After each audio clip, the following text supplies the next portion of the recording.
अगर आप शिमला घूमे हैं तो यहाँ बनी हिस्टोरिक टनल्स के बारे में आप जानते ही होंगे,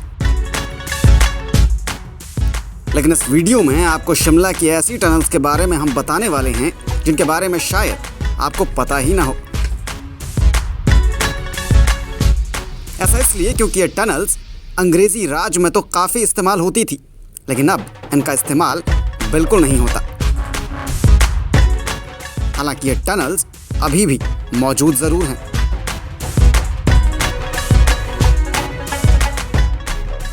शिमला हाईकोर्ट की इमारत जहां बनी है, क्या आपको पता है कि उसके ठीक नीचे अंग्रेजी दौर में बनी एक ऐसी सुरंग है जो किसी दौर में शिमला में बहुत मशहूर हुआ करती थी। इस टनल की कहानी कुछ ऐसी है।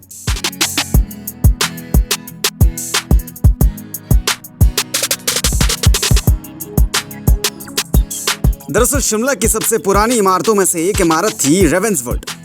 इसे साल 1850 में बनाया गया था। जब शिमला के बेमलोई इलाके में साल 1922 में अंग्रेज रहने लगे तो उन्होंने माल रोड तक पहुंचने के लिए एक छोटा रास्ता बनाने की योजना बनाई और इसी के तहत बेमलोई से लेकर रेवेंसवुड तक एक सुरंग बनाई गई। पैदल आने जाने के लिए इस सुरंग का उस दौर में खासा इस्तेमाल होता था। करीब 74 सालों तक ये सुरंग इस्तेमाल में होती रही, लेकिन साल 1996 में जब शिमला में हाई कोर्ट के भवन को बनाने का काम शुरू हुआ तो इस सुरंग का सुरक्षा कारणों यानी सिक्योरिटी रीजंस के चलते इसे बंद कर दिया गया। वैसे आज भी इस सुरंग के करीब 10 फीट के हिस्से को हाई कोर्ट के बेसमेंट के तौर पर इस्तेमाल किया जाता है। आज के हाई कोर्ट की बिल्डिंग जहाँ पे बनी है उसके नीचे थी, वहाँ पे पहले घर होता था रेवेंसवुड के नाम से। इसी तरह लोअर बाज़ार की सुरंग है, वो भी इसीलिए बनाई गई थी कि ताकि ऊपर वाले एरिया से, अपर शिमला से जो लोग आते थे वो अपने जानवरों को लेके उसमें से निकल के चले जाएं। फिर लक्कड़ बाज़ार वाली सुरंग है चैप्सली के नीचे, वहाँ ऑकलैंड हाउस, चैप्सली, कैंडल लॉज, होमक्रॉफ्ट, चिजलहर्स्ट, ये सारे घर हैं, एलिजियम लॉज, उनको बाईपास करने के लिए वो सुरंग बनाई गई थी। ये मकसद था सुरंगें बनाने का।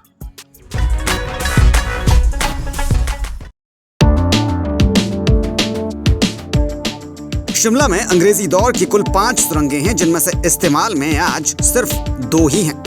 इनमें से एक है खच्चर सुरंग। ये नाम आपने शायद पहले सुना ही ना हो, लेकिन अगर आप शिमला से हैं या फिर शिमला आते जाते रहते हैं तो इस सुरंग का इस्तेमाल आपने भी किया होगा।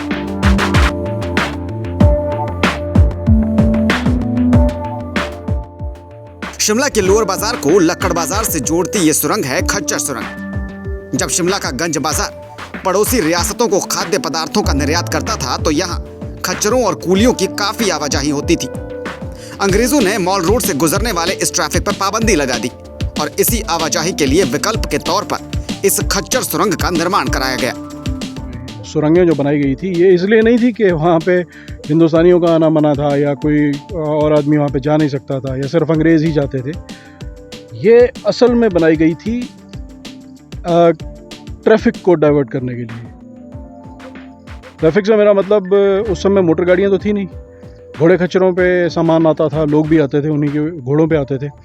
तो जो पहाड़ से जो लोग आते थे अपना सामान लेके या लेबर के जो लोग होते थे वो उन टनल में से होके उन अपने घोड़े और खच्चरों को, अपने पशुओं को, जानवरों को लेके दूसरी तरफ निकल जाएं। वो लोग माल रोड पे ना आए, क्योंकि अगर जानवर जो हैं वो माल रोड पे आते थे तो उनसे गंदगी होती थी और अच्छे घरों के और वो घरों के आसपास से निकलते थे। तो उन एरियाज को बाईपास करने के लिए ये सुरंगें बनाई गई। साल 2000 में नगर निगम शिमला ने इस सुरंग का नवीनीकरण कर दिया। इसके अलावा शिमला में एक और पुरानी सुरंग है जो संजौली और ढली को जोड़ती है। इसे ढली टनल कहा जाता है। 500 फीट लंबी इस सुरंग का निर्माण साल 1850 में मेजर ब्रिग्स ने शुरू करवाया था। इसके लिए करीब 10,000 कैदियों और 8,000 मजदूरों का इस्तेमाल किया गया था और साल 1852 के आसपास ये बनकर तैयार हो गई। कहा जाता है कि यह सुरंग एक बड़ी चट्टान को काट कर बनाई गई है। शिमला में एक और पुरानी सुरंग है विक्ट्री टनल। इसे साल 1945 में बनाया गया था, जब दूसरे विश्व युद्ध में ब्रिटेन और उसके समर्थित देशों ने जर्मनी, इटली और जापान को हराकर जीत हासिल की थी। इस जीत की निशानी के तौर पर अंग्रेजों ने विक्ट्री टनल का निर्माण करवाया था।